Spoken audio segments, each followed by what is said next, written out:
Welcome to Azeroth United, a weekly podcast about World of Warcraft. My name is Denethar, and I am your host.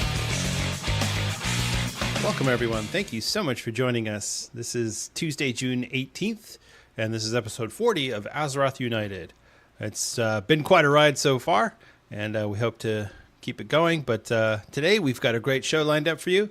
We'll be covering the War Within beta and some pre-patch testing. We've got Season of Discovery Phase 4, and a little bit more on the Season 1 affixes for the War Within. Yeah, we're not going to let that one just go away quietly. So pull up a chair, sit back, relax, and enjoy. And as always, if you have any questions or comments about the podcast, or if you have a particular topic that you would like to hear discussed, please email us. We have a new email address. That's right. It doesn't just come to my Gmail anymore. You can send it to azerothunitedpod@gmail.com. That's azerothunitedpod@gmail.com. So please send me any questions, comments, concerns, complaints, frustrations, whatever you got, send it my way. But if you do enjoy the show, please consider leaving us a 5-star review on Apple Podcasts. It really helps out our distribution. I'm learning more and more about the podcast business, and it turns out Apple nobody likes what Apple's doing, but they're still the big kid on the block, so we got to play by their rules. So yeah, if you would love to give us a 5-star review, we'd be very grateful. I'll read it on air if you do leave one, and be very much appreciated. So before I get to the news, I just wanted to do a quick roundup of what I got to in World of Warcraft last week. Last week was a kind of a weird week. I did a lot of beta testing, but I also did some Dragonflights. I did some MOP Remix. I did not get into Season of Discovery, the PTR, as I wanted to, but that's okay. There's still a little bit of time. But yeah, for whatever reason, I decided I'm going to play my monk. And so I ran a few keystones on the monk, got him a little bit of worm crests. Yeah, worm crests. Nothing big, just 2s, 3s, 4s, stuff like that. It's fun healing for a little bit, and then it's not fun anymore. So I don't know. I feel like World of Warcraft is not a game that is kind to its healers. It's also not a game that is very consistent with its healing capabilities. So, you do get the flavor of the month classes, but you also get some weirdness when it comes to healing. Anyway, that's not the point. That's not what we're not talking about that. I did some keystones on my monk. I also did a keystone on the hunter. Got my shaman and mop remix to level 70. Ran some raids. Man, it's so much fun running the raids on MOP Remix now that all of the bronze buffed and all that, and we'll talk about that in a little bit. But man, you go in there and bosses are dead in 2 seconds. It's pretty crazy.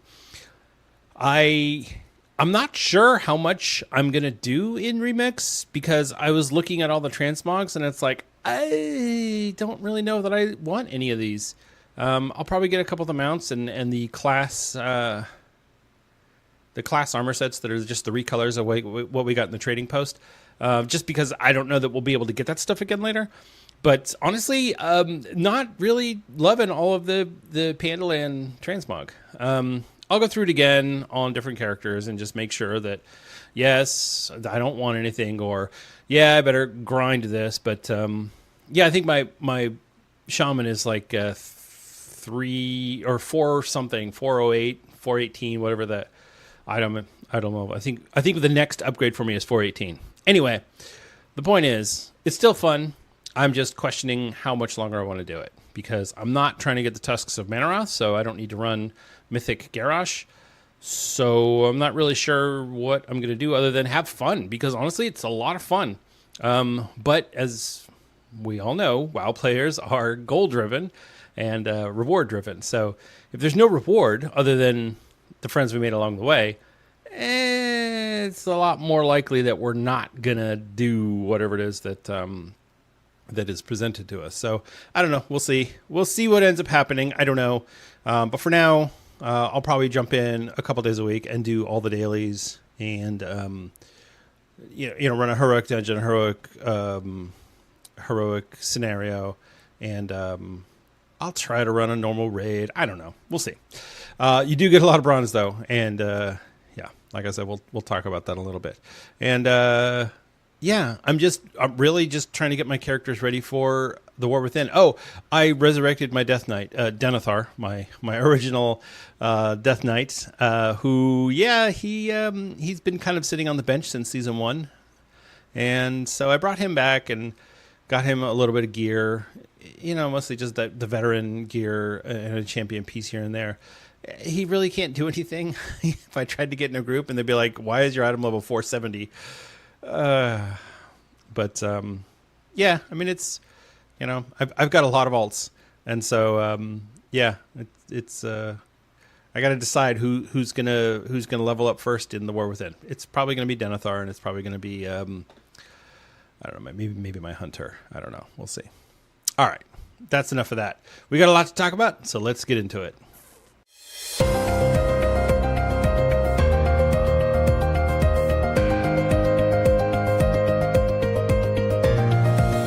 It's time for the news. In Blizzard news, so, all right, first of all, this isn't Blizzard news. This is just gaming news, gaming question mark news. I saw this and I thought it's kind of an interesting story that I just wanted to bring up because it is the gaming industry, and it does, this podcast does talk about the gaming industry at times, even though it's World of Warcraft focused. The International Olympic Committee has proposed the creation of the Olympic Esports Games. So this is something that's been kind of in the works since 2018. They've been trying to get this off the ground.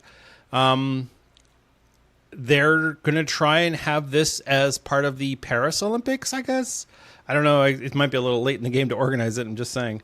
But so they have 3 types of games that they're considering here. They've got virtual sports like stationary cycling or virtual taekwondo or things like that, where you're actually doing the sport, but just virtually. Or like in the case of a cycle, it's just a stationary bike, but so you get the idea. It's like you're not actually out on a bike track. You're kind of doing sports.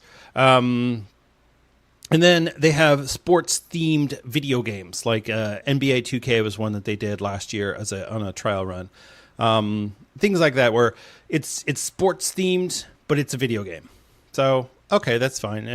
I'm sure they'll get like FIFA in there or whatever they can get the rights to, because I'm sure if they try to do EA will ask them for a lot of money. And then the other would be just regular video games that are competitive, but they're going for non-violent video games, which is weird because so many Olympic sports are violent. You even have an Olympic sport that requires you to use a gun. But they feel like first-person shooters would be too violent, and that's not something that they want to do. So, I don't know. I guess the goal would be to eventually create a new Olympiad, like the Summer Olympics, the Winter Olympics, the Esports Olympics. We'll see. I don't know how long until we get World of Warcraft in there, but, it's fair to speculate that they're going to want to go for whatever the most popular games are. And as much as I love World of Warcraft, it's not really an esports darling. But that being said, it doesn't hurt to talk about this and to kind of have that those feelers out there for the games that you like. And, it'll end up, assuming they allow shooters, you'll end up with like an Overwatch or a League of Legends or something like that, whatever. All right. So, yeah, that's the Olympic Esports Games. In other news, the MMO Awards have been announced. So the MMO Awards is a venture by Liquid's Aya. And so basically it's awards for MMO and related communities. So you can nominate your favorite in, what is this, like 10 different categories, I think. You can nominate your favorites through July 5th. I'll have the link to the website. It's MMOawards.com. So the voting will take place after the nominations are all in, and then it'll close on July 5th. So then that's when we'll be able to vote on the finalists. And then the winners will be announced on Saturday, August 31st at 7 p.m. CT, which I don't know if that's Central Time or Connecticut or I don't know. It'll be announced on August 31st at some time. The categories, and this is kind of interesting. So you have Community Organizer of the Year, Cosplayer of the Year, Content Creator of the Year, International Content Creator of the Year, so somebody who's non-English based, Video of the Year. So this is like a YouTube style video. Game of the Year, Event of the Year, the Valkyrie Award, which is for female and other non other genders that are basically not male. Yeah, let's give other people a chance besides besides the male dominated video game industry. The Champion Award, which is sponsored by Raider.io, Cha-ching! And the Sprout Award for the newcomer. So yeah, you can nominate anyone you want, and then they will go through and they will pick the nominees or the final voting after that. So it's kind of an interesting thing. It's been kind of bouncing around Twitter, and I'll put in some nominations. I don't know. We'll see. But yeah, it's pretty cool little idea. And I know we already have like a video game awards, but this is specific to MMOs. So go ahead and put the link in the show notes, and you can go nominate your favorites in these categories. All right, on to World of Warcraft related news. So the Battle.net Summer Sale is now live. So there's 2 packs in there. There's the Frenemies pack, which is different mounts and pets. And then there's the accessories pack, which looks like it's mostly stuff that we've already gotten through, different, like there was stuff from the Dragonflight Epic Edition and different Hearthstone toys and cosmetics and things. These are both 65% off from their base price, but you buy it as a pack. So whatever you don't have, you pay for the difference. There are 50% off select pets, mounts, toys, and transmog. So they're just doing a big sale. And character services like transfers, name change, and stuff like that. Those are 33% off. So, if you've been wanting to move some stuff around or do some things or purchase some fun toys or mounts in preparation for the War Within, now's the time to do that. If you really want to give Blizzard more of your money, now's the time. Okay. The shorts, we have a new short story, and this is The Lilac and the Stone, and this is about Moira and her son Dagran. So it's a dwarf-focused story, and it's about Dagran and his future and taking on his responsibilities. He comes of age, and how Moira's got to groom him to be the king of not just the Dark Iron Dwarves, but also the Bronzebeard Dwarves, and he'll be kind of that unifier. It's interesting because it referred to Moira as Queen Regent, which I hadn't thought of, but it's like, yeah, she is. She's the Queen Regent. So whatever. It's just interesting. I didn't get through the whole story, so I don't know how it ends, but I'm actually going to go through and grab all the stories once they're all released and put them all together, and then like one Saturday morning, sit down with a cup of coffee and just go through all of them and tell the dogs, hey, don't bother me. Dad's reading, because that'll work. All right. So in game, we have a mop remix. So we've got an increase to the bronze cache, as I mentioned before, the Spools of Eternal Thread and Emperor Shaohao Reputation. The big ones here are the bronze cache values have been increased by 100%. So if you were getting 50 before, now you're getting 100. If you're getting 200, you're getting 400, whatever. And then the Spools of Eternal Thread are increased by 200%.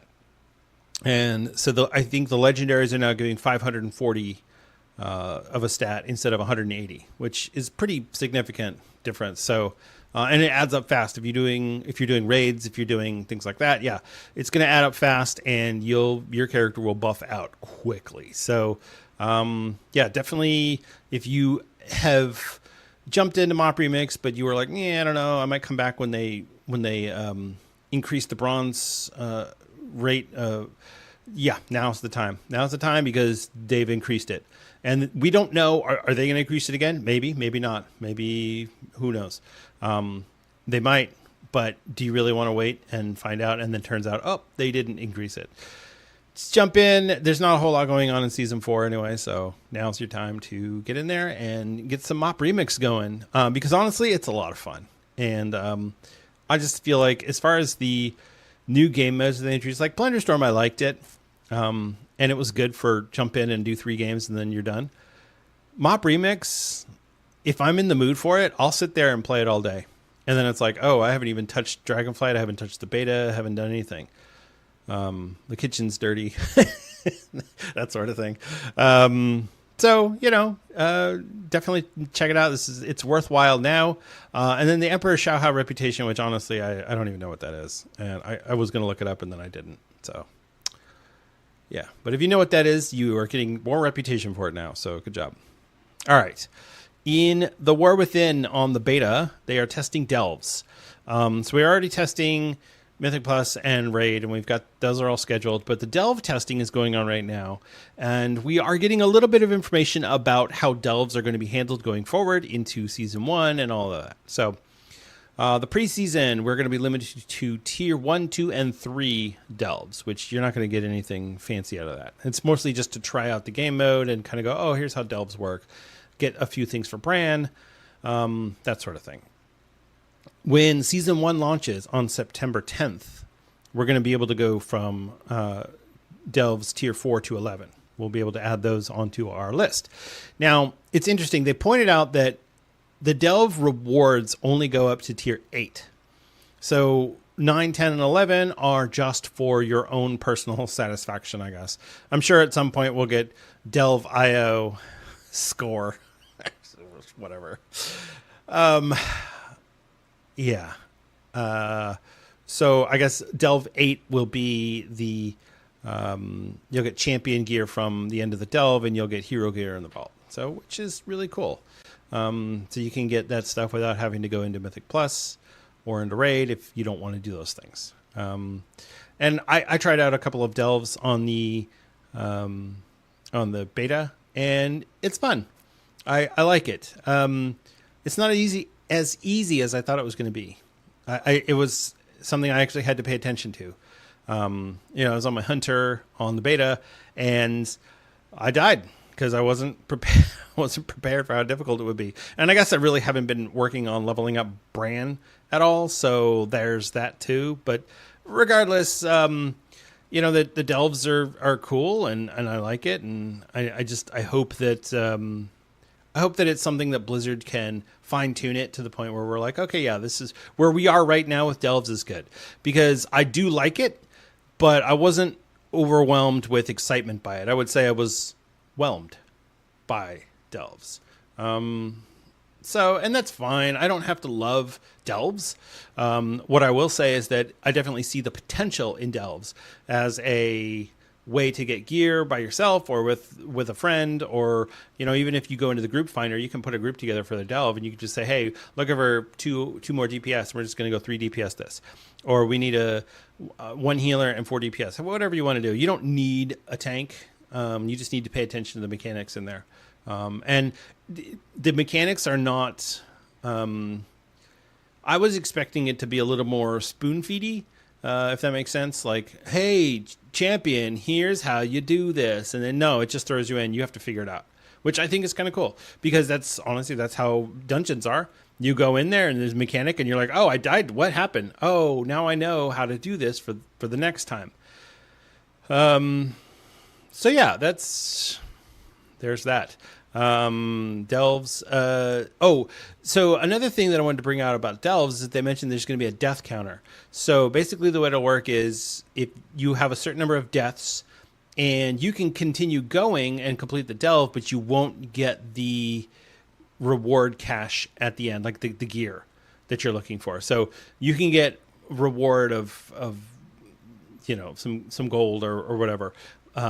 Maybe you'll get parts for your dirigible flying mount, but you won't get the Great Vault reward, and you won't get the reward at the end of it. So I don't know exactly how that works, because they're being a little vague on it, but we'll see. Torghast had a death counter, and I didn't love that.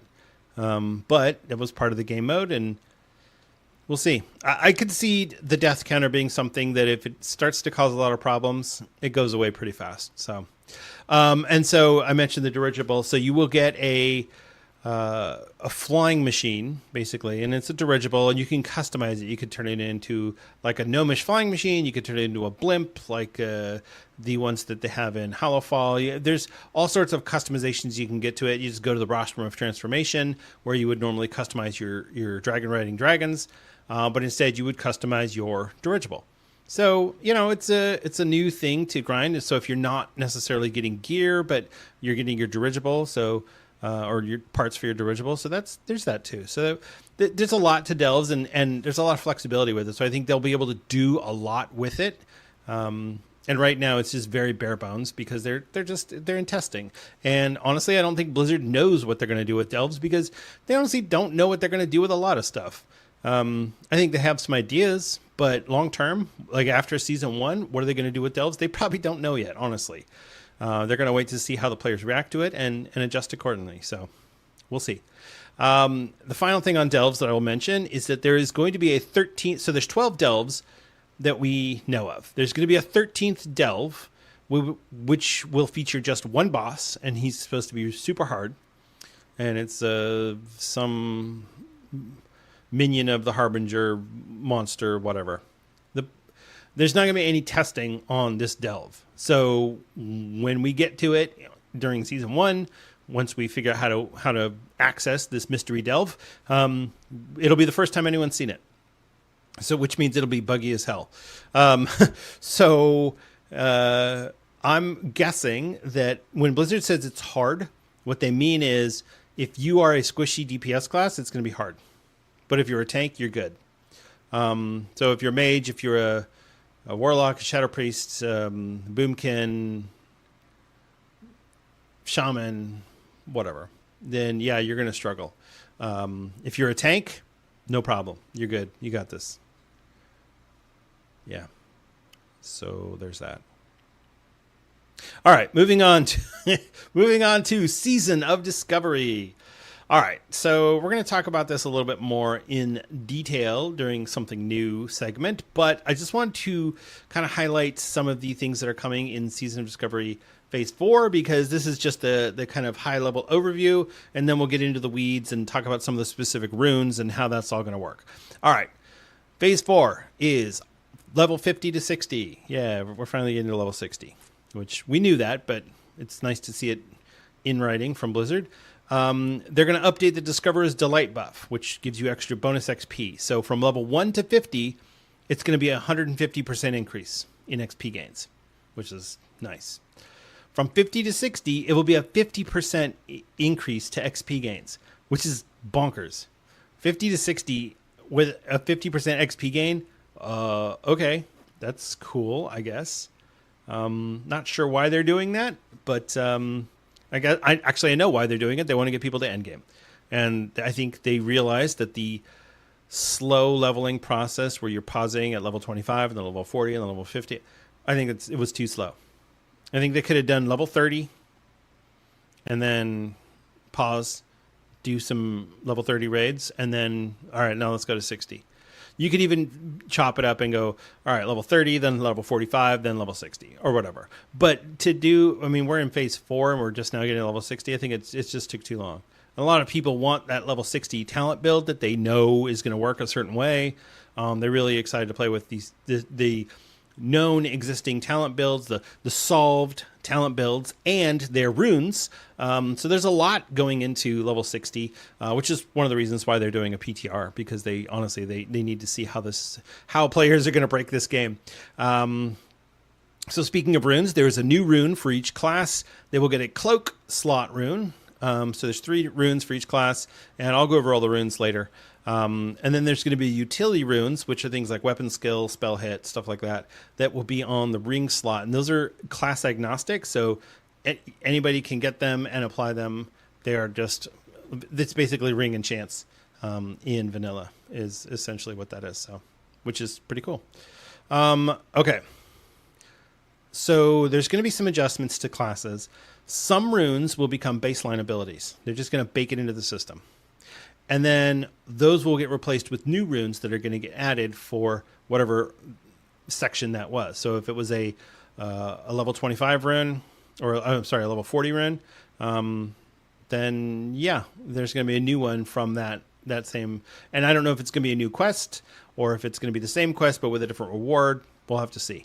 But yeah, so new runes are going to be available during the leveling, plus the new runes that are available at level 60.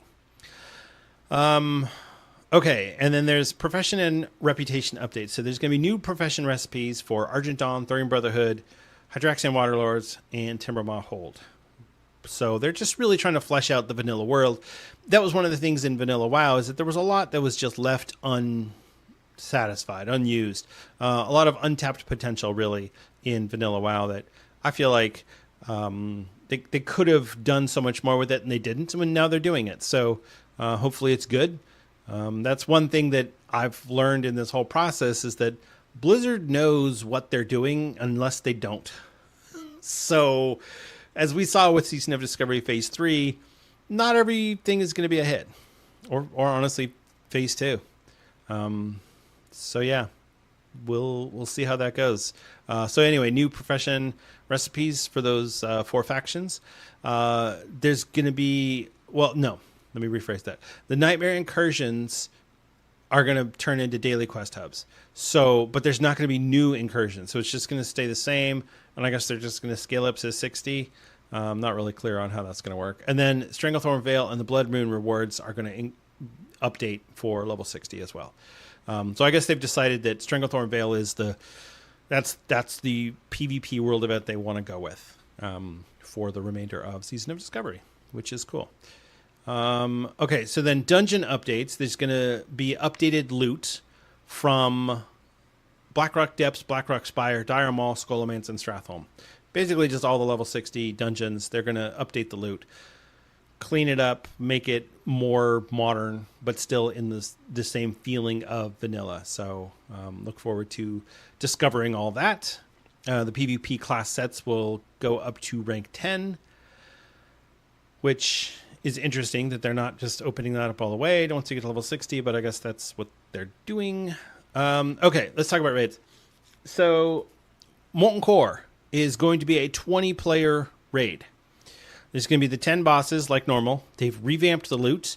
They've redesigned the tier 1 sets that were terrible.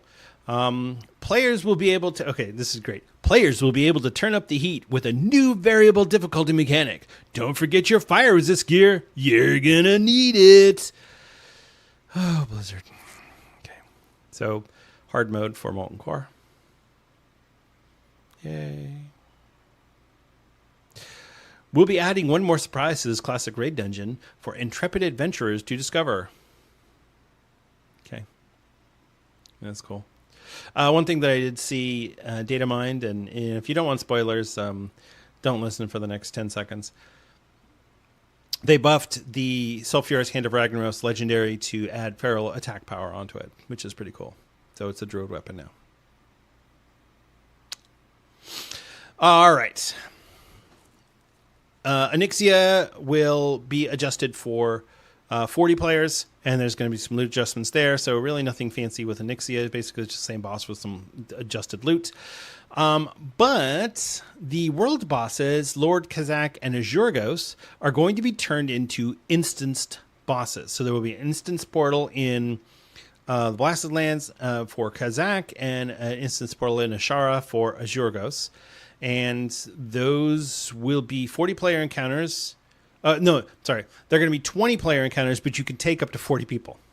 So you can go in there and steamroll them if you want, because they're going to be 20-player scaled encounters, but you can go in with 40. So, yeah. And I think that's it for Season of Discovery. That was just the high-level preview that they gave us. Like I said, I'm going to get into some of the runes. And, you know, as I've said before on this show, I haven't really been playing Season of Discovery. I watch everything that's going on with Season of Discovery, and I wish that I was playing it because it seems like so much fun. But between Mop Remix and Season 4 Dragonflight, which honestly I'm still playing, and the War Within beta, I just don't have time to get in there and level up my paladin or my druid. So I mean, I'm going to keep talking about it unless people are like, hey, dude, stop talking about Season of Discovery. No one cares. Pick either classic or modern WoW and do your podcast about that and stop trying to cover the entire spectrum. Because that was, honestly, when I started this podcast, that was my whole shtick was, Dragonflight, classic, and everything in between. And I've been trying to do that, but it's been harder and harder for me to cover classic because I'm just not playing it. So I don't know. We'll see how it goes. Yeah, if you're not down with Season of Discovery, then the entire Something New segment will be Season of Discovery themed. So if you're not interested in that, you can skip to the weekly rant, which will be in the timestamp in the show notes. Okay. One more classic piece of news. The Valor points have been adjusted on Cataclysm Classic. Thank goodness, because people were mad as hell. So basically what happened was they said you're going to have a weekly cap for Valor points. And if you don't max your Valor points, you're just going to be behind. Yeah, that's what they said. And so, or that's how they launched it. But they've changed it now, and it's going to be a seasonal cap, just like Dragonflight crests and things like that, where if you 1 week you only get 100, and then or whatever, and then the next week you can run 50 dungeons. Yeah, you're gonna get a lot more points. So anyway, like I said, I'm not playing Cataclysm either, but I did want to point that out because it's a very interesting change. So all right. Whew. I think that's going to do it for the news. Yeah, I just saw, and I guess it's cheating to bring it up without having gone through and done the research on it, but this just in, Vengeance Demon Hunter Illuminated Sigils has been nerfed on the War Within beta. It now only affects Sigil of Flame. So all you Demon Hunter haters out there, they get two stops, 2 chains, 2 whatever. No, now it's just Sigil of Flame. So, Demon Hunters, it was good while it lasted. Hope you enjoy being a or B tier tank in the War Within. All right. Let's move on to this week in World of Warcraft.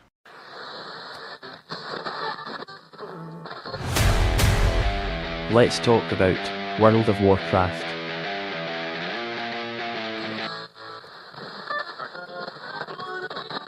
In Dragonflight, this is Season 4, Week 9. Oh man, it's already Week 9. Jesus. The Mythic Plus affixes for the week are Tyrannical, Entangling, and Bursting. Tyrannical, you know it, you love it, you hate to see it. Bosses have 30% more health and deal 15% more damage. I hate Tyrannical. I mean, it's great when you're doing an old +2, like a Season 3 +2. But now that we're basically doing like a +12, it sucks. I do not like Tyrannical. Oh boy. Entangling vines periodically appear and slow players. Moving away from the vines will snap the vine and remove the debuff. Players do not move from the vine before the debuff expires. Players are stunned for 3 seconds. Yeah. So make friends with your paladin. Hopefully they give you the Blessing of Freedom. You can, you think you can heroic leap out of it. You can disengage out of it. You can, what is the Demon Hunter jump? Anyway, basically anything that you can do to get out of it. It's not hard. You could just walk out of it, honestly. I sometimes will strafe the boss just walking out of it and continue fighting because it's a nothing affix. And then Bursting, non-boss enemies explode on death, causing all players to suffer flat damage that scales with keystone level. This effect stacks. Yeah, this one sucks. Be nice to your healers because this is a rough healer week. Healers, remember, you can dispel the Bursting, but yeah, it is what it is. All right. The Awakened content for the week is the Season 3 content. That's Amir to Steal the Dream's Hope in the Emerald Dream. The World Boss Aurostar the Hibernating in the Emerald Dream. Your last Hurrah quest will be the Emerald Dream themed quests. So you're going to get your Super Bloom, you're going to get your Dream Seeds, and you're going to get your Dream Surge. So make sure you do all those. The Dream Surge is in Unarmed Plains this week, so in my opinion, that's the worst one. But you know what? That's just the way the cookies crumble. So if you complete the last hurrah quest, you will be rewarded with a Cache of Awakened Dreams, which will give you a champion piece of gear. So if you've got an alts that you're trying to get geared up for the War Within, that's a really good way to get them some gear. You'll also get Sign of the Awakened Dreams buff, which will increase reputation with Dream Wardens and Valdrakken Accord by 50%. So that's pretty cool. The bonus event this week is the Dragonflight Dungeon event. So you'll get the Sign of the Warrior buff, which will cause the final boss of each Dragonflight dungeon to drop an extra item. So this only works for dungeons, not for keystones, because the final boss does not drop an item on a keystone. It's in the chest. Right. But if you run a Mythic 0, you will get an extra item from the last boss, which is pretty cool. You can also pick up the quest Emissary of War from Khazra and Valdrakken, and he will ask you to complete 4 dungeons on Mythic difficulty. This can be Mythic 0 or Mythic Keystone, and you will be rewarded with 2 Antique Bronze Bullions. So you should be, I think this week is 9 Bullion from just if you're running the raid every week. And then we've got 2 from the last Dragonflight Dungeon event, and so we'll get 2 more here. So if you've done every single one of these things, and you will get your 13th bullion this week. So next week, 14, that will be 7 items that you will have been able to buy from the vendor. Or you could just start buying the transmog, honestly, because who needs that many items? I don't need that many items. I'm going to start buying transmog. Yeah. I'm going to retire my war. So my warrior, I will try one more time Amir Dasil this week to get Fearlath, but I don't have any hope that I'm going to get it. And if I don't get it, she is retired. I will just put her on the bench. I will not play her. I'll play my hunter. I'll play my shadow priest. I'll play my monk. Play my death knight. Honestly, the death knight needs it too. Oh God, I hate legendaries. You know what, Blizzard? Please don't do this legendary acquisition again. This is terrible. Oh, it's so demoralizing. Every time you go out there and you're like, oh, you have Fearlath and you have Fearlath. That's great that you guys are running heroic raid, but you know, some of us don't get to run heroic raid, and then we're stuck with Ash Candor. All right. You know, sometimes you just have to complain. The PvP brawl for the week is Warsong Scramble. Yeah. Do you have a flag? Warsong Gulch has always been the scene of an epic adventure or epic capture the flag battle. But what happens if you capture your enemy's flag without your own at your base? Basically, this is Warsong Gulch with you could just capture the flag, and I think you have to capture 10. Yeah. Anyway. When you join the brawl, you'll get the quest Something Different to win a PvP brawl, and you'll be rewarded with Conquest Honor or Marks of Honor. All right. The holiday for this week, kicking off, is the Midsummer Fire Festival. Oh, boy. Okay, so this is always a great one for leveling alts. It always sucks when you're trying to... when you're trying to do the achievement, because you have to go into the Horde areas to extinguish their flames, or if you're Horde, you have to go to the Alliance areas and extinguish their flames. Obviously, I play Alliance. Yeah, then you're flagged for PvP. As soon as you extinguish the flame of the opposing faction, you get flagged for PvP. And if there's anybody smart nearby, they'll jump you. Although it's been, since we're not around as much in the old world, it's really not as big of a deal. I think there are some locations in the Dragon Isles, but I don't know. This one was a lot more fun back in the day when leveling was hard. Now that leveling takes like 30 minutes to get from 1 to 70. Yeah, this isn't as big of a deal. But, you know, if it's something that you've never done, it's actually really fun because you get to fly around, you get to, you go reinforce your own flames, and then you have to extinguish the opposing faction's flames. You get achievements. There's a bunch of stuff that you get for it. I think it's a pretty cool thing. And you get XP for each of these that you do. So if it's an alt, if it's a character that you know, maybe you want to get set up for the War Within, and you're like, I just don't feel like running dungeons 1,000 times, go to the Fire Festival. It's pretty cool. This will begin on June 21st. So that is this Friday. And it will go, I think it'll go until July. So you got plenty of time, but it kicks off this week. All right. I think that's everything. I already mentioned some of the hot fixes in the news section. I'm really not. I want to get away from going through hot fixes and patch notes because honestly, I think that's kind of boring content, especially if I'm just sitting here reading it to you. I'd rather just go through and highlight some of the things that I think are interesting, which is what I did. So, there were some hot fixes for the week. There were some hot fixes for the live game and then some hot fixes for the beta. But I'm not gonna go through that. So if you're hoping for the hot fixes, I will put them in the show notes, the links to the hot fixes. But you can just read them yourself because quite honestly, it's a lot to go through those and to kind of break them down. And I don't like to go through stuff like that if I don't really know what I'm talking about because I don't like to be wrong. And I don't like to give people incorrect information. So, if you are, if you want me to go over the hot fixes and you're like, no, that's the best content you could do. Okay, let me know, and I will. All right, let's move on to something new. Let's talk about something new. Okay. So after I just said I'm not going to read hot fixes, I'm going to sit here and read the PTR development notes for Season of Discovery Phase 4. I'm not going to read them. I'm going to point out some of the things that are on here. But really, we're going to go through some of these runes that we're getting. There's a lot of information on here about the PTR. And to me, that's not relevant. You know, if you're going to test the PTR, you've probably already read through this. And you're already on the PTR and you already know all this information.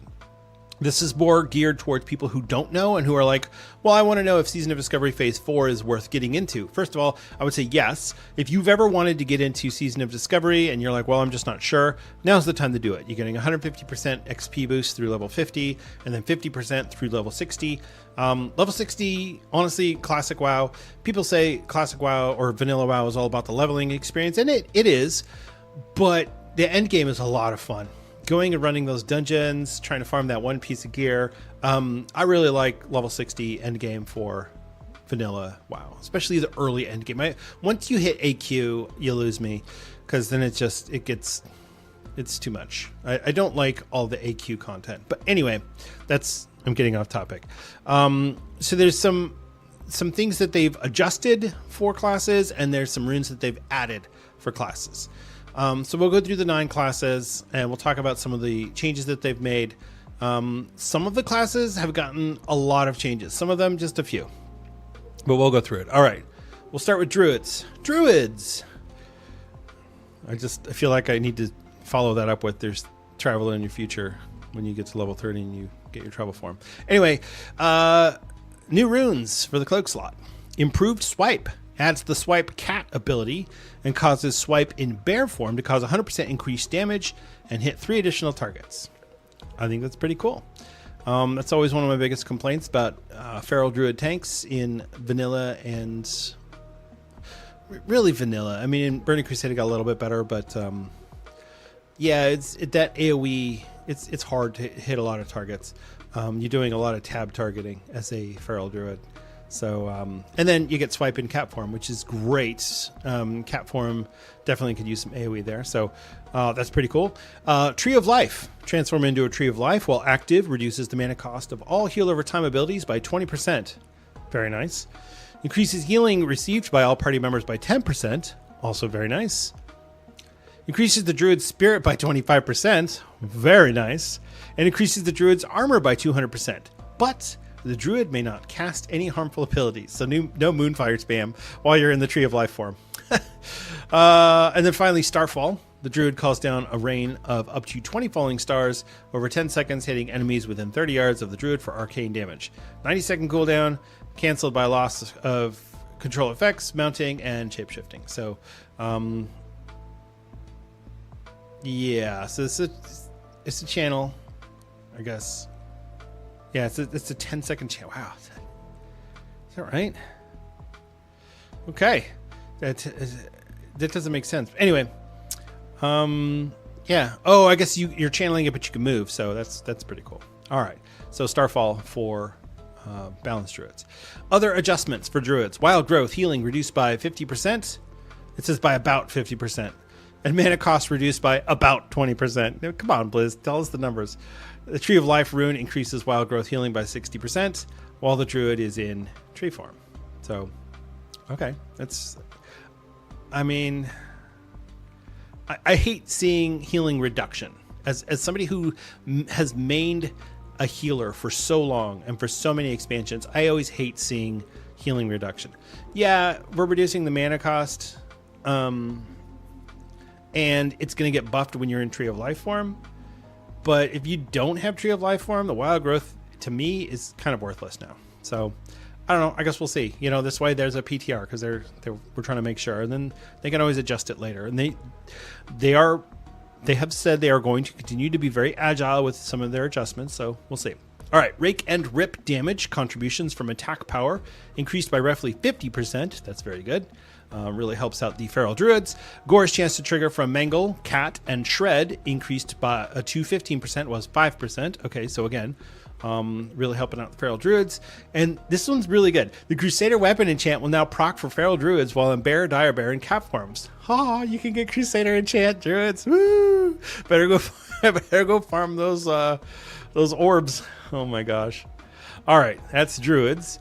Hunters, new runes for the cloak slot. Everybody gets cloak slot. Improved volley. Increases volley damage by 3% of attack power each time it deals damage. Okay. Volley also no longer has a cooldown and no longer suffers pushback from damaging attacks against the hunter, and the mana cost of volley is reduced by 50%. Okay, that's fantastic, because it always sucked when mages were doing Blizzard and the warlocks were doing Rain of Fire, and you did your one volley and you're like, I'm done. I feel like a Hawkeye, ran out of arrows. I'm done. All right, next is Resourcefulness. Reduce the mana cost of all traps by 100% and their cooldowns by 6 seconds. That's cool. I think that's probably going to be more of a PvP focused thing, but yeah, that's pretty cool. And then finally, Hit and Run. Raptor Strike increases movement speed by 15% for 4 seconds. All right. That's, the Melee Hunter has been kind of a mixed bag for Season of Discovery, so that's kind of an interesting rune. I guess, again, I think it's probably more PvP focused. I don't know. That's interesting. All right, other adjustments. Melee Specialist no longer reduces the base cooldown of Mongoose Bite and Raptor Strike. The rune now also causes Mongoose Bite to have a 30% chance to reset the cooldown on Raptor Strike. Okay, so more Raptor Strikes. Heart of the Lion is no longer a rune ability, but is now learned as a baseline ability from a skill book. Oh, okay. A new rune has been added in place of Heart of the Lion, Cobra Slayer. Your Mongoose Bite now activates when an enemy dodges your attack. Your Mongoose Bite deals additional damage equal to 40% of your attack power. I think Mongoose Bite was originally just parry. I think if you get parried, then I forget. Doesn't matter. Sorry, survival hunters. The Kill Command rune has been removed and replaced with a new rune, Kill Shot. Okay. You attempt to finish off a wounded target, firing a ranged attack dealing 100% weapon damage plus X. Kill Shot has no minimum range. Kill Shot's cooldown is reset if used on an enemy that has 20% or less health. Okay. The Invigoration rune has been removed and replaced with a new rune, Wyvern Strike. Okay. Your Wyvern Sting talent is replaced with Wyvern Strike, a stinging strike that deals 100% weapon damage and poisons the target with a sting, 60% of attack power, nature damage over 6 seconds. Only one sting per hunter can be active on the target at a time, 12-second cooldown. All right, I mean, that's cool. It's just, yeah, that's fine. They're really making a lot of adjustments to Melee Hunter, so I guess... Chimera Shot resets the cooldown of Wyvern Strike, and when used on a target afflicted with Wyvern Strike, with the Wyvern Strike sting effect. Okay, that's a mouthful. Okay, so Chimera Shot, so you can kind of do the back and forth range to melee. The TNT rune now also causes explosive traps initial damage to be increased by 50% of melee attack power, and immolation traps total damage to be increased by 50% of melee attack power. All right, that's cool. And then Lock and Load can no longer benefit Scatter Shot. All right, fine. I get it. All right, mages. New runes. Arcane Barrage, an instant attack dealing high arcane damage, 3-second cooldown. All right, so we're just getting more of the modern WoW type things. Overheat. Fire Blast is now castable while casting another spell. Is unaffected by the global cooldown and always crits. All right, yeah, I like that. See, I have played a Fire Mage in modern WoW, and that's very Fire Magey, so that's cool. And then finally, Frozen Orb. The mage launches a frost orb that damages nearby enemies and snares them. Can trigger Fingers of Frost. All right, cool. That's good. Mages getting good stuff. Nothing fancy, just workhorse. Other adjustments. Temporal Anomaly Shield now stacks if players remain near the orb after the initial hit. And the cooldown of Temporal Anomaly has been reduced to 30 seconds. Very cool. Advanced Warding has been redesigned and now also allows you to apply your Mage Armor Shield buffs to friendly targets, as well as causes your Remove Lesser Curse ability to also remove harmful magic effects from a friendly target. Oh, that's cool. I like that. That's really nice. Yeah, because if you're going to be a healer, you got to be able to remove magic. Come on. That's actually one of the things in Modern WoW that I really like. Every healer can remove magic no matter what. And then it just depends on what kind of healer you are. So, all right, Paladins. New runes. Shield of the Righteous. Slam the target with your shield, causing holy damage based on your block value. 6-second cooldown. Awesome. Love Shield of the Righteous. Vindicator. Your Vindication talent now also decreases the target's attack power and increases the Paladin's strength, agility, and attack power by up to 20% for 10 seconds. All right, that's pretty cool. And Righteous Vengeance, your Judgment, Crusader Strike, Divine Storm, and Holy Shock abilities now deal an additional percentage of their damage dealt over 8 seconds.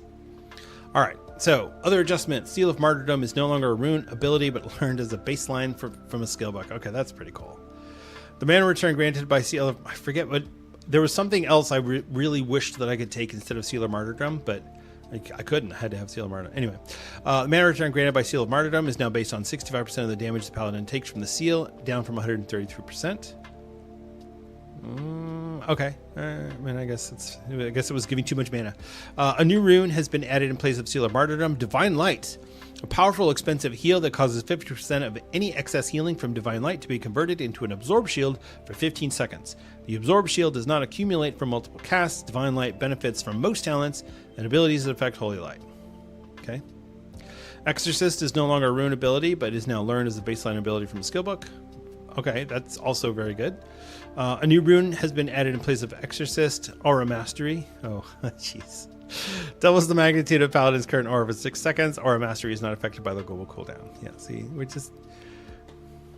I think last I played a Holy Paladin in Shadowlands, and it's going to be a while before I get back to that. All right. Beacon of Light, duration is now 1 hour. Oh, thank goodness. Oh, that was annoying as hell, having to remember to refresh that all the time. Anyway. Sheath of Light no longer grants bonus healing. Damage done by Hammer of the Righteous reduced by 50%, but threat was increased by 100% to compensate. Okay. All right, that's good. So they're buffing the threat by a good amount, but they're reducing the damage because they don't want Paladins to do too much damage, I guess. That's fine. The bonus healing effect from critical heals was moved from the Sheath of Light rune to the Fanaticism rune. Okay. Infusion of Light has seen several adjustments. Infusion of Light now increases damage and healing of Holy Shock by 50%, up from 20%, and previously was only healing. Infusion of Light now reduces the cooldown of Holy Shock to 6 seconds. Oh, that's really nice. And Infusion of Light no longer resets the Exorcism cooldown. Okay, all right. I guess that's making it just kind of adjusting how that works. That's fine. Art of War has seen several adjustments. Art of War now only applies cooldown reduction and mana cost reduction to Exorcism. And Art of War now reduces the remaining cooldown of Exorcism by 1 second and each critical hit rather than fully resetting the cooldown. Okay, so they moved Exorcism over to Art of War. Horn of Lordaeron rune has been removed. Thank God. What a terrible rune. And been replaced with a new rune, Hallowed Ground. Oh my God. Your consecration now also heals party members within its area for 20% of the damage it deals to enemies. Oh, jeez. Paladins. The Aegis rune has been redesigned. Now requires the Redoubt talent to have any effect. Okay, that's interesting. Aegis grants 30% increased block value. It now also grants Redoubt to the Paladin on a successful melee critical strike, as well as having a 10% chance to grant Redoubt to the paladin when receiving a melee critical strike. Okay, that's cool. The Enlightened Judgments rune has been removed and replaced with a new rune, Malleable Protection. You can now take actions against Divine Protection, and its duration is increased by 50%, but it only reduces damage you take by 50% instead of granting full damage immunity. I don't like that. I don't like that at all. No. No, it's just no. No. A new baseline ability has been added from a skill book, Avenging Wrath. Increased damage and healing done by 20% for 20% for 20 seconds. 2-minute cooldown causes forbearance. Okay. Okay. I guess I'm gonna have to play my paladin again. Damn you, Blizzard.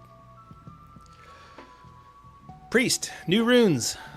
Binding Heal, a fast heal that heals a friendly target and the priest and deals a low amount of threat. This spell benefits from and triggers all effects associated with Flash Heal. See, I always liked Binding Heal. I actually missed that from Modern WoW. Soul Warding, Power Word Shield has no cooldown, a reduced mana cost, and increased magnitude. Oh, okay. That's actually really good. Okay. Priests, hello. They're sizzling over here. And then Vampiric Touch, a damage over time effect that grants 2% of damage dealt as mana returned to all party members. Okay. All right. Other adjustments, the Void Plague rune has been moved to the boot slot from the chest slot. Any Void Plague runes previously engraved on a chest or robe will appear as a faded rune and will need to be engraved with a different rune to gain a rune effect. Okay, you don't get to double up on it. Whatever. Rogues. New runes. Blunderbuss, fire a musket blast at enemies in a cone in front of the rogue, dealing physical damage. Oh, I like that. Just from a class fantasy standpoint. I love the outlaw rogue so much better than the combat rogue. But Crimson Tempest, finishing move that hits all nearby allies with a damage over time bleed based on attack power, increased duration and damage per combo point. Okay. And Fan of Knives. Oh boy. The rogue instantly throws both weapons at all targets, dealing area of effect damage. All right. It's fine. Other adjustments. A new poison has been added. Sebaceous Poison, which applies an armor debuff. So it's like Sunder Armor. A new poison has been added. Numbing Poison. Attack speed debuff like Thunderclap. A new poison, Atrophic Poison, which reduces attack power. It's like Demoralizing Shout. So basically, they're turning rogues into warriors. Cool. New poison has been added, Occult Poison. Occult Poison behaves exactly the same as Deadly Poison, but also increases non-physical damage by 2% per application to a max of 10% bonus damage. Okay. Cool for rogues. Deadly Brew will also apply Occult Poison in place of Deadly Poison if you know Occult Poison. The tooltip has been updated to reflect this new interaction. Thanks. Shadow Step is no longer on the global cooldown. Thanks, rogues. Jerks. Shaman.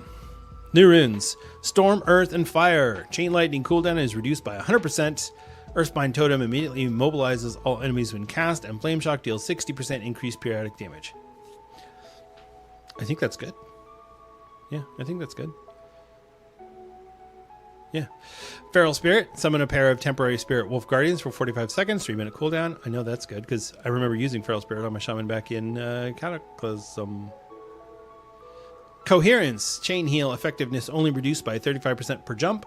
Chain Lightning effectiveness only reduced by 20% per jump.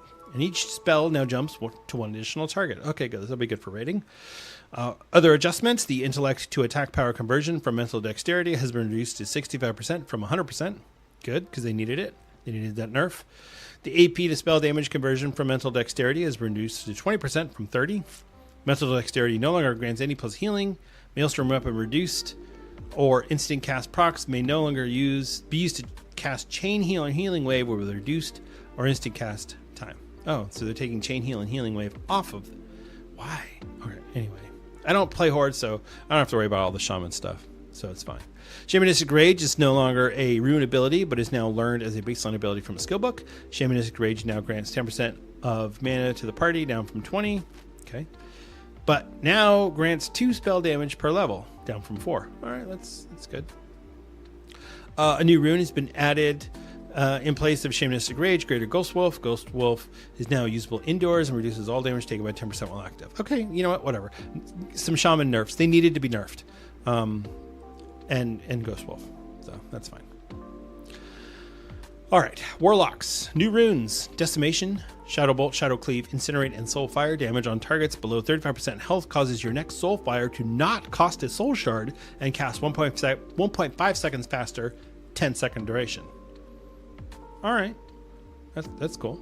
That's a nice CD. Mark of Chaos. Shadowburn causes your next single target spell or ability to have a 100% increased critical strike chance. And Infernal Armor. For the next 10 seconds, all non-physical damage is reduced by a percentage of your damage reduced from armor. 60-second cooldown. Whatever. Again, Warlocks. I don't care. Other adjustments. Demonic Grace is no longer on the global cooldown. Okay. And finally, Warriors. New runes. Fresh Meat. Damaging a target with Bloodthirst has a chance to enrage you, activating abilities which require being enraged and cause you to deal 10% increased damage for 12 seconds. 100% chance to proc on first Bloodthirst hit against a target. 10% chance for subsequent hits against the same target. Okay, I mean, that's good, I guess. Sudden Death. Your melee crits have a chance to activate Sudden Death for 10 seconds. While Sudden Death is active, you may use Execute on any target, and you always have 10 rage remaining after using Execute. That's good. Yeah, that's good. Doesn't say anything about a cooldown on that, so that's cool. It'll happen a lot. Shockwave. Cone attack that deals physical damage and stuns all affected enemies for 4 seconds. Requires a shield and defensive stance. Oh, that's rude. I was like, oh, cool. Shockwave. Nope. It's only for prot warriors. All right, that's fine. 60-second cooldown. Whatever. Other adjustments. Single-minded fury no longer increases damage dealt, but now increases movement speed by 15%, up from 10%, and reduces threat generated by the warrior by 10%. Oh, okay. So they want you to use a shield. Okay. Blood Frenzy has been redesigned. Now increases Rent damage by 100% and causes Rent to gain increased damage equal to 3% of attack power per tick. And Rent may be used in any stance. Okay, so they're really trying to get you to use Rent. Whatever. Flagellation has been redesigned. Now causes the warrior to gain rage from physical damage taken as the warrior was wearing no armor. Okay. I mean, that's good. Rampage has been redesigned. Now instantly increases the warrior's attack power by 10% for 30 seconds and no longer stacks or costs rage to activate. Requires being enraged. 2-minute cooldown. Wrecking Crew now causes an enrage effect that lasts 10 seconds and increases damage done by Mortal Strike, Bloodthirst, and Shield Slam by 10%. Okay, that's fine. Yeah, that's good. The threat reduction in Gladiator stance is now 30%, was 10%. All right. Consumed by Rage now activates when exceeding 60 Rage and now always lasts 12 seconds regardless of the number of attacks, but no longer grants a damage bonus. The Booming Voice talent now increases battle shot duration by 30, 60, 90, 120, and 150%, and reduces its Rage cost by 20, 40, 60, 80, 100. I don't know what the original one is. I'd have to look. Commanding Shout's Rage cost was removed, and its duration was increased to 5 minutes. Okay, that's cool. Recklessness now increases critical strike chance by 50%, was 100. And the duration is reduced to 12 seconds, but the cooldown is reduced to 5 minutes. Okay, now that's cool. I actually like that better. I always prefer a shorter cooldown. Reduce the bonus, but give me a shorter cooldown. I'll take that. And a new baseline ability has been added to the skill book. Meat Hook. Throw out a hooked chain to restrain the target and pull them towards you. Costs 15 rage, 30-yard range, and has a 35-second cooldown. This may not be used on enemies more than one level above the warrior, or which are marked as boss enemies. Oh my gosh, that's amazing. Warriors get a death grip. Oh! All right, and then a general change for tanking classes. All tanking classes now gain additional damage output benefit from the defense skill in some way. Basically, come on, guys. We put defense in the game. You got to use it. Come on. So there you go. Season of Discovery Phase 4. This is all in the PTR. So all of these are subject to change, but more than likely, this is how it's going to be going into Phase 4. I mean, it for the most part, this sounds pretty good. They're just trying to kind of adjust the balance, clean up some specs that maybe we're having some trouble. I like it. I think it's good. I'm definitely going to have to get on and check out the Paladin changes, which means I'm going to need to level up my Paladin to level 50 so he can... oh, God. Oh man, I haven't logged on in like 2 months. I probably got kicked out of my guild. Oh well, sorry guys. All right, that's gonna do it for this segment. Let's move on to the weekly rant. It's time for the weekly rant. So I wanted to talk about the affix changes that Blizzard announced last week. And we did mention them in the show last week, but I wanted to get a little bit more. So basically what happened, I went through and I created a spreadsheet where I went and I marked down each of the new affixes and each of the specs, classes and specs, and what type of, what their damage profile was. Basically like a Death Knight does physical damage, and they do shadow damage, some frost damage, and so on, things like that. Mages can do frost, fire, and arcane depending on which type of mage you are, that sort of thing. And what I wanted to learn, or what I wanted to glean from that, is who is going to be benefiting each week and what that benefit is going to look like. So what I drew from that, the conclusion that I drew from that, is I think that Blizzard really just doesn't understand how the players are going to view these affixes, because while their intention is that, hey, you're just going to ignore these affixes and pretend like they don't exist and you're just going to do your normal thing, I get that. But also, that's not the way that the game is played. Players are going to go in and they're going to optimize and they're going to create rules for all of these different things. Who can go on which week and that sort of thing. But more than that, there was a very disproportionate number of classes that were going to get a benefit during the Reckless week, which is non-boss enemies without mana ignore 20% of their attacks, but their armor is reduced by 30% and they take 10% increased arcane damage. So arcane, obviously that's like your boomkins, there's a couple hunter abilities that have arcane, and obviously arcane mages, and then you've got warlocks and demon hunters, which do chaos damage, and we'll talk about chaos damage here in a minute. And then the armor reduction by 30%, that's going to be pretty much every melee and tank class has some sort of physical damage. Now, some of those classes have a lot less, like a paladin or a demon hunter will have a lot less physical damage than they do fire or holy damage, respectively. I think I mixed those two up. Anyway, you know what I'm saying. Whereas a warrior is primarily physical damage. A druid is primarily physical damage. That sort of thing. So there was a significant number of classes and specs on the Reckless week versus the Thorned week, which is holy and shadow damage increased by 10%, but non-boss enemies without mana inflict physical damage to their attackers when attacked. Now, I'm not saying that Blizzard doesn't really understand the game, but to go with physical damage as one of these, basically what I'm saying is this is hilariously imbalanced. Nobody's going to want to do Thorned Week. It's going to be paladins and shadow priests and warlocks, and that's it. Death Knights. There's just not a lot of classes in the game that do increased shadow damage. And if you're taking damage when you attack these mobs, it's going to suck. That's going to be the worst week. Okay.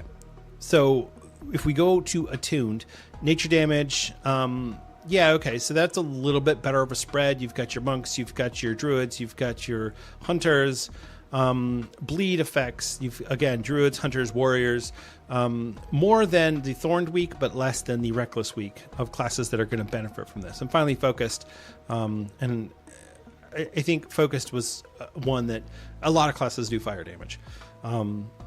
You've got Frost Mages and Frost DKs that do Frost damage. And again, so let's talk about Chaos damage. So Chaos damage, so Vengeance Demon Hunters do some Chaos damage. Havoc Demon Hunters do a lot of Chaos damage. And Destrolocks do a lot of Chaos damage. Chaos damage does every school of magic, basically.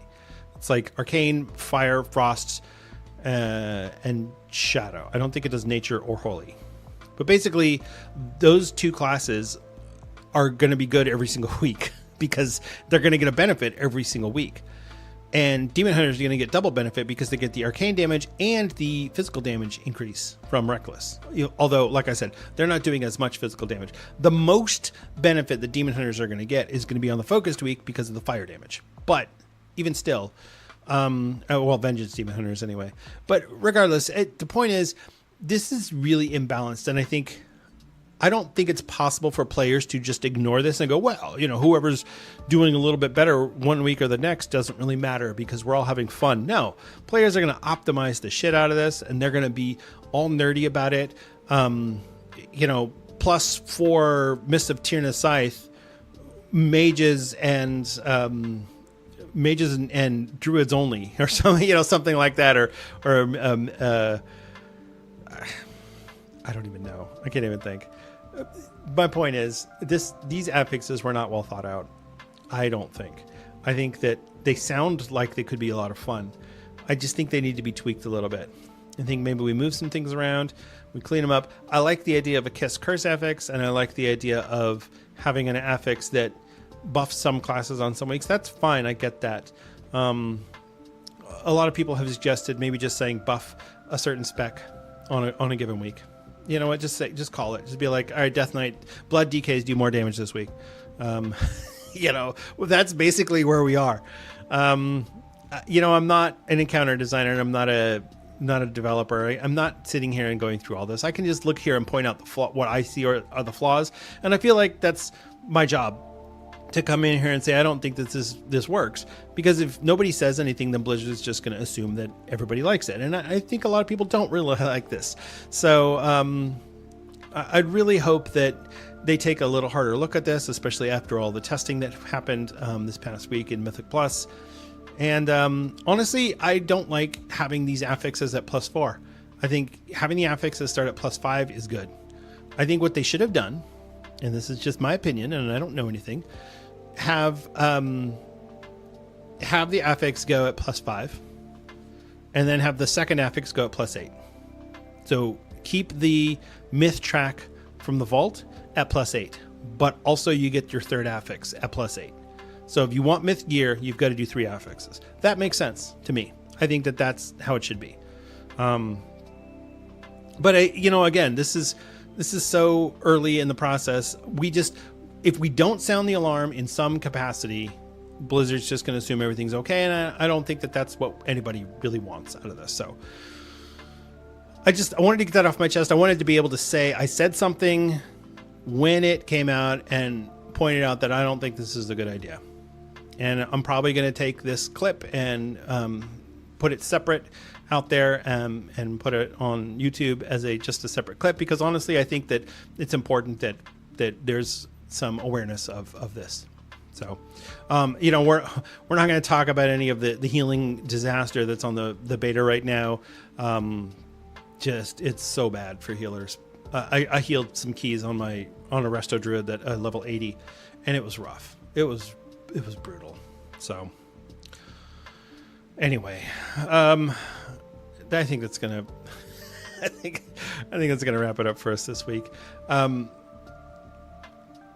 Thank you so much for listening. It's always a pleasure and a privilege to get on this microphone and speak to you. I've been doing this for a while now. This is episode 40, and some days are easier than others. Some days I really wish that I had somebody else in here talking with me, because it would be nice to have a sounding board to get up. But for now, it's just me. And if you want to come on the show, if you'd like to come on, I'd love to have you. I had some people kind of float out the idea of coming on the show and then ghost me. So I don't know.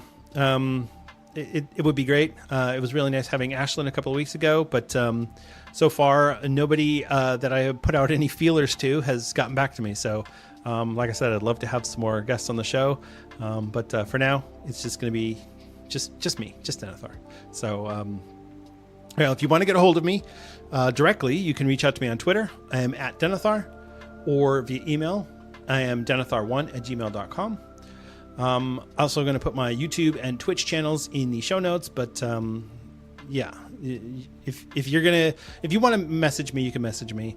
But I've pretty much got all of my social media plastered everywhere that I can. So once again, thank you for listening.